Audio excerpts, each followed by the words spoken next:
Hello and welcome to the Nutrition Diva podcast. I'm your host, Monica Reinagel, and today I want to talk about a new research study suggesting that eating more blueberries could help you hang on to the old gray matter as you age. Now, just for context, there is a limited amount of prior research, some rodent studies and one very small human trial suggesting that blueberry juice or extracts could help improve memory and prevent cognitive decline in elderly subjects. The 30 or so subjects in this latest study were all between 50 and 65 years old and were at increased risk of experiencing dementia later in life. So they did a whole battery of cognitive tests on them and then divided them into two groups. One group consumed a daily packet of powdered blueberries, which was equivalent to eating about 1/2 cup of fresh blueberries every day. The other group got a placebo powder that had the same color and flavor, but it didn't contain the anthocyanins that are thought to be responsible for the positive health effects of blueberries. Now, taking a packet of blueberry powder doesn't seem nearly as pleasant as actually eating fresh blueberries, but it would have been nearly impossible to provide anthocyanin-free blueberries as a control. And maybe that's why they went with a powder instead of a whole fruit. The study ran for 12 weeks, at which point they repeated all of the cognitive tests, and they found that those who consumed the blueberry powder performed better on some of those tasks than those who got the placebo.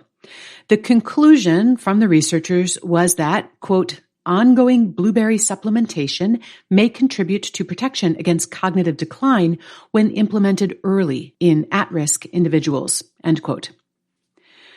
This study was funded by the U.S. Highbush Blueberry Council, which also provided the blueberry products that were used in the study. However, the researchers have no connection to or financial interest in the blueberry industry, and they certified that the funding organization had no role in the design of the study, the interpretation of the data, or the writing of the manuscript.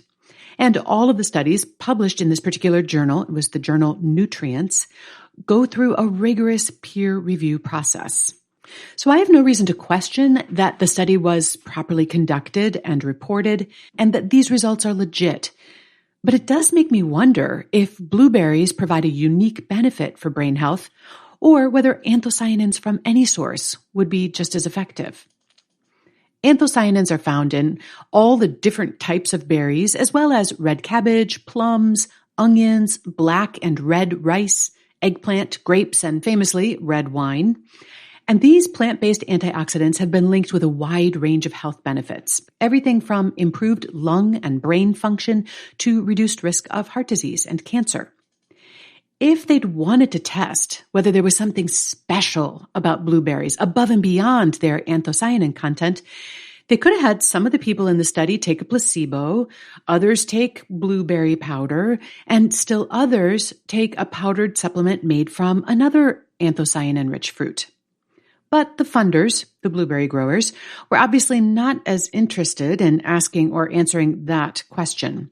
And in that way, this study reminds me of some research funded by cherry growers. Those studies found that people who consumed tart cherry juice or concentrate on a daily basis had reduced inflammation and less joint pain. Now again, this was thought to be due to the anthocyanin content of the cherries. But as with the blueberry study, virtually all of the cherry studies compared cherry juice or concentrate to an inactive placebo.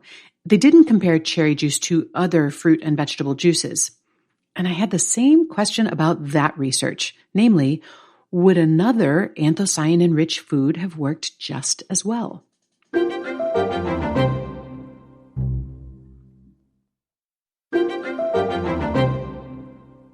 Commodity groups often invest quite a bit of money into scientific research on their particular crop's health benefits.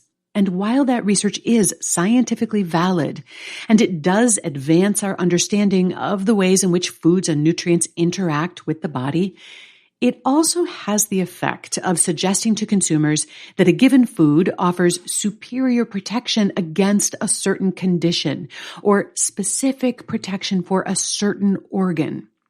And I suspect that's not a completely unintended effect.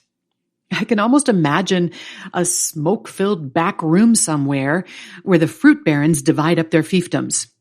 Okay, cherries, you guys get joints. Grapes, you get heart health. Blueberries, we're going to give you the brain. The average American takes in just about 12 milligrams of anthocyanins per day, and that low number is due in part to the fact that only 1 in 10 Americans gets the recommended amount of fruits and vegetables. I bet we would be healthier if our anthocyanin intake were higher, because this would mean we were eating more produce.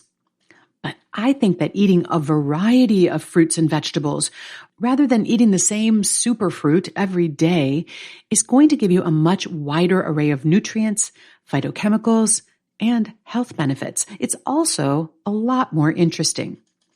So if you needed an excuse to eat more blueberries, you've got it. They're good for your brain. Or, to be more accurate, the anthocyanins they contain appear to be good for your brain. But that means that if you can't find blueberries or you get tired of blueberries, there are lots of other sources of anthocyanins you can enjoy instead. I'd also much prefer that you get your anthocyanins from whole foods rather than a pill or a powder or even a juice. Whole fruits and vegetables are much more filling, in part because of the fiber, but also due to the physical action of chewing them and the time it takes to consume them. In my experience, when people start eating more whole fruits and vegetables, they tend to have less room on their plates and in their stomachs for junk food and empty calories. And when it comes to the health of your heart, brain, joints, and everything else, reducing your intake of unhealthy foods can be just as important as increasing your intake of the healthy ones. Nutrition Diva is a Quick and Dirty Tips podcast. It's audio engineered by Nathan Sems with script editing by Adam Cecil. Our podcast and advertising operations specialist is Morgan Christensen. Our digital operations specialist is Holly Hutchings. Our marketing and publicity assistant is Davina Tomlin, and our intern is Brendan Pika. If you have a question you'd like me to answer, you can email it to me at nutrition@quickanddirtytips.com. You can also leave me a voicemail at 443-961-6206. That's all for this episode. Thanks for listening. I'll see you next week.